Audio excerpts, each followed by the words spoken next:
Yo, what's good, studs? The time is now, and the time is also now to make sure that you can handle pressure next time you're performing or just in life. So this video is going to be all about how to handle pressure, how to deal with the pressure, and of course, it can be trained. So I'm going to talk all about that in this video, but first, I got to take care of this mess up here. I'll catch y'all in a second. And 90 minutes later, this is the final product. Not bad, but these haircuts take too damn long, man. It's like, I had to tell him, like, all right, let's wrap it up. He's like, I'm not done. But it's like, I am. My hips hurt from sitting too long, man. But anyways, that's what's going to happen when you get haircuts in New York. But pressure. Let's talk about that. Now, I'm going to use Oxford's definition of pressure. The use of persuasion, influence, or intimidation to make someone do something. Now, let's talk about the origin of pressure. Usually the origin where the pressure comes from, different sources, right? One is social media. Just looking at things that you shouldn't be looking at because, you know, it makes you want it and it makes you like not grateful for what you already have. That is a very vague example, but it's one that's in the Oxford definition. It is an example, and it's not just for girls, it's for guys too. So that's one origin. And another one is our family, right? Our dads or moms are putting pressure on players to perform. And the pressure is not the bad part. What's bad about it is what it turns into. And it would eventually turn into stress. Now, when we start feeling that stress, we start feeling our heart rate rise. We start feeling our palms are sweaty, our knees are weak, our arms are heavy, and there could be vomit on your jersey. I don't know, but that's pretty much what stress is. Now, stress is induced by many things, but most commonly it's going to be induced by doubt. And we're going to fix that doubt because we're going to train that. And we're going to train it by playing the game. And yes, I said game, not gains, but we're going to go get those gains too. And we'll talk about the game in a bit. And today's chest day. Got to get some Rice Krispies in before. Apparently, this really helps your pump. So take a look right now. And yeah, once we hit chest and tries, we'll see if this is actually going to help our pump. But quick advice. I know a lot of you guys have shoulder pain, laboring pain, and stuff like that. Anything in this area going down to your bicep.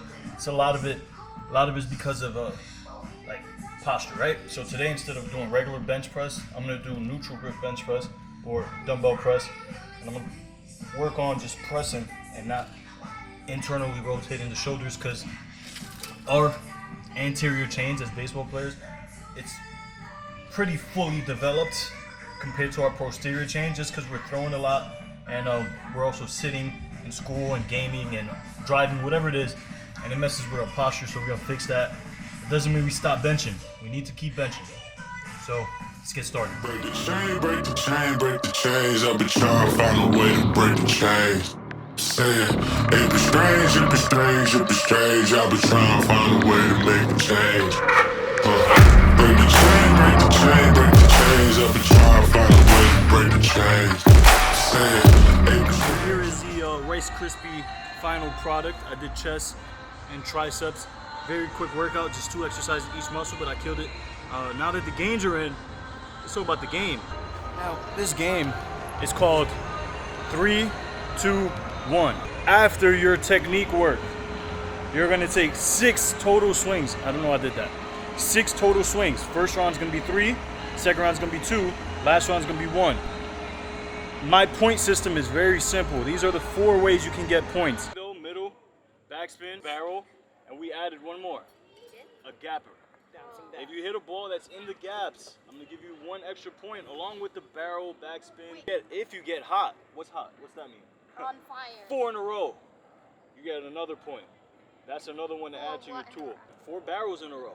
If you stay hot, you will get an extra point. Now, if we got a group of players, those groups of players are going to compete, and the top 2 scores are going to advance to the final round, and you're going to repeat that for the championship round until you find a winner. What this 3-2-1 game does is trains the athlete to take all 6 swings serious.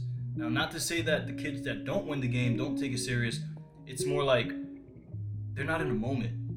And I think this game teaches that to a T, because all 6 swings count. There's no one more. There's none of that.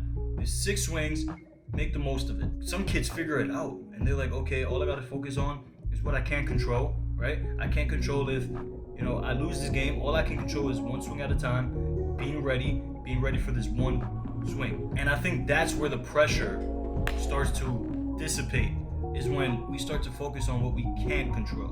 Once we start focusing on, yo, I'm gonna win this game, and then the first swing is a pop-up. I've seen eyes go, but just like that. I've seen their eyes just open up like, oh damn, like I'm in the hole already. Yes, you are, because you're not focused on the process, you're focused on the result. Now, this game is gonna teach the moment part, but it's also gonna teach be Mr. Bounce Back. Tomorrow we're gonna play this game again, and you're gonna have to bounce back if you want to win. So this teaches everything from bouncing back to staying in the moment to also controlling your emotions. So this 3-2-1 game not only teaches staying in the moment, but is also teaching Mr. Bounce Back, right? Being Mr. Bounce Back. And I stress that.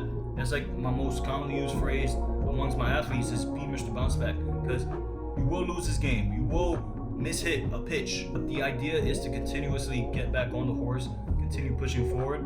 Don't use your emotions, use your logic, make rational decisions, right? And it's all on the fly. It's pretty much like a baseball game. You got to make these decisions and these adjustments on the fly. So give this game a try. I'm telling you, this is going to put some pressure on you, and this is going to help you manage that pressure and deal with your emotions. And with time, you're going to see that brick by brick, you're building a wall, and soon you're going to have a whole house just from this game alone. But remember, I'm going to stress it again. This game is done after your technique work. The origin of this game, hitting the ball hard up the middle with backspin. A gapper is a plus. We want doubles, we want triples, right? That's how you get them, gappers. Don't worry about this, don't worry about this, don't worry about this. This. Yo, if you watched this far, thank you so much. Thank you for liking and subscribing. Until then, man, let's put this game to use and let's get to work, because y'all already know what time it is. The time is now.